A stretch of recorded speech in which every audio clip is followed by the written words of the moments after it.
শাক এখানে কি? এগুলো আমার কাছে দাও।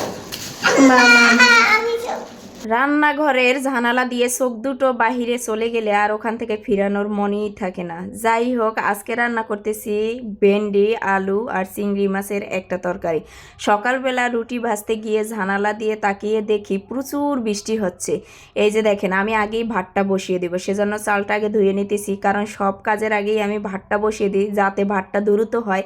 আর ভাত দ্রুত হওয়ার একটাই কারণ, আয়রা যে কোনো সময় আমার কাছে ভাত চায়, তো ভাত যদি থাকে যে কোনো একটা জিনিস দিয়ে ওকে আমি ভাত দিয়ে দিতে পারবো, সেজন্যই ঘুম থেকে উঠে আগেই আমি ভাতটা বসিয়ে দিই। তো ফ্রিজ থেকে চিংড়ি মাছটা বের করে নিলাম আগেই আমি, যাতে আমি চিংড়ি মাছটা ভিজিয়ে রাখলে দ্রুত বরফ কেটে যায় আর আমি খুব সহজে এগুলা কুটে পরিষ্কার করে নিতে পারি। পরেই আমি সবজিটা বের করব। অনেক দিন হয়ে গেছে ভেন্ডিগুলা আনা হয়েছে কিন্তু খাওয়াই হয় নাই। ওই যে একদিন মাংসের ভিতরে 2-3টা ভেন্ডি দিয়েছি, তো ওগুলাই খাওয়া হয়েছে, আর বাকিগুলো যে রেখে দিছি ওগুলোর কথা ভুলেই গেছি বলতে গেলে। যাই হোক, আজকে এটা রান্না করব, সেজন্য আমি ভেন্ডিগুলো কুটে পরিষ্কার করে নিলাম, আর এখানে পেঁয়াজ, রসুন, আলু যা যা প্রয়োজন সব কিছু কুটে কাটে পরিষ্কার করে নিয়েছি। চিংড়ি মাছ দিয়ে শুধু যে এই ভেন্ডিটাই রান্না করব তা কিন্তু না, চিংড়ি মাছ দিয়ে 2টা তরকারি রান্না হবে, এখানে কিছু শাকও রান্না করব, পুঁই শাক। তবে এটা এখনও আসে নাই আমার বাসায়, পৌঁছায় নাই।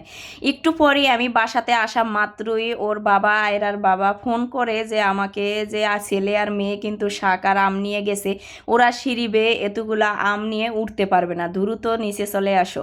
দৌড়ে গিয়ে মেয়েকে আর ছেলেকে দেখি ওরা একতলা পর্যন্ত উঠতে পারছে, কিন্তু বাকি তালাগুলো কিভাবে উঠবে দেখেন, এই একটা অবস্থা। এরা আম আর শাক নিয়ে কি এদের ওঠার মতো শক্তি আছে? নাই। এখানে 5 থেকে 7 কেজি হবে আম, কিন্তু এই আম নিয়ে কি আমার ছেলে উঠতে পারবে? তো দ্রুত গিয়ে আমি এই আমগুলো নিয়ে আসলাম, সাথে মেয়ের কাছে ছিল 2 বন্দা শাক, আর এই শাকগুলাও নিয়ে আসলাম। তো মেয়েকে আর ছেলেকে এগিয়ে নিয়ে চলে আসলাম বাসায়। এসে আমি কিন্তু এই যে তরকারিটা রান্নার জন্য বসিয়ে দিব।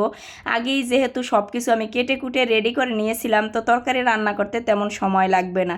যাই হোক, আয়রা আবরার কিন্তু প্রচুর পরিমাণে দুষ্টামি করে। আমি যে শুধু রান্নাই করি তা কিন্তু না। আপনারা হয়তো ভাবতে পারেন কত সুন্দর একটা ভিডিও বানিয়ে ফেলাই, কিন্তু এই ভিডিওর পিছনে অনেক রহস্য থাকে, অনেক কষ্ট থাকে, যেটা কাউকে বলায় বোঝানো সম্ভব না বলে। যাই হোক, আজকের ওয়েদারটা দেখেন, প্রচুর বৃষ্টি, আজকে এতটা পরিমাণে বৃষ্টি পড়তেছে, আর বৃষ্টি এখন আর ভালো লাগতেছে না। একটু রোদ দেখলে ভালো লাগে, কিন্তু কিছুক্ষণ পরে আবার বৃষ্টি। আসলে এই মাসটাই এরকমের, কিছুক্ষণ বৃষ্টি কিছুক্ষণ রোদ।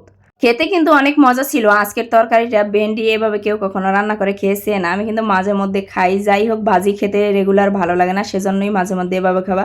দেখা হবে নেক্সট অন্য ভিডিও।